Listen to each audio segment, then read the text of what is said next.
Perhaps you will understand and agree with me that within the European form of lawmaking, it is the unelected Commission that have the sole right to propose legislation. If I'm wrong in saying that, you can throw me out of this Parliament right here, right now, this afternoon.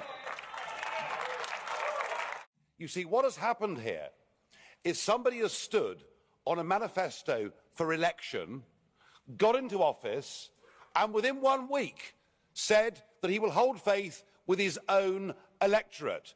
It is called genuine democracy. Unlike the system we have in the European Union, where the unelected commissioners like Mogherini here have the sole right to propose legislation. So I'm sure that it's a great shock to you to see that a genuinely elected Democrat is doing what he was put in to do. Perhaps you will understand and agree with me that within the European form of lawmaking, it is the unelected Commission that have the sole right to propose legislation. If I'm wrong in saying that, you can throw me out of this Parliament right here, right now, this afternoon. Oh, I'll be respectful, all right, and perhaps you will be too, for the right of the leader of a political party that won the European elections in the United Kingdom in 2014.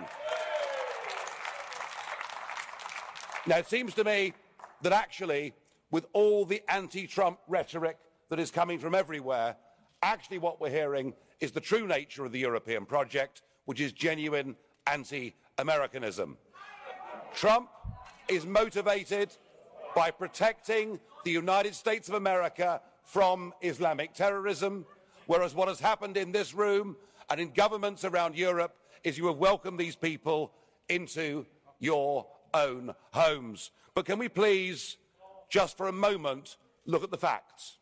Amongst all the hyperbole and the hysteria, all that Donald Trump has done is taken 7 countries that were identified by President Obama as posing a risk to the USA. Obama already had put in place extreme vetting.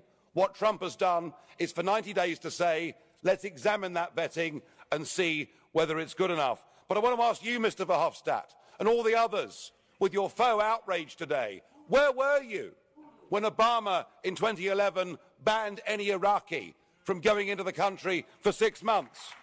Why do I hear no criticism in this chamber or from the Commission of Saudi Arabia, Kuwait, Bahrain and others who refuse to take a single, not one, refugee or displaced person from Syria? And how can it be that on Holocaust Day, last Friday, not a single one of you criticised the 16 countries in the world that ban Israeli Jews from even going to their country on holiday? What is this hypocrisy? So perhaps what we need to do, Mr. President, and through you to the members, perhaps what we need to do is to be a little bit more constructive. All of us here say we're Democrats. Well, here's a chance to prove it.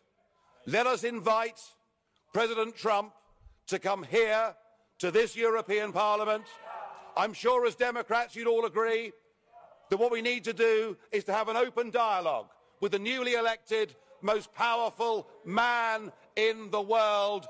And if you throw that rejection back in my face, then you prove yourself to be the anti-democratic zealots that I always thought you were.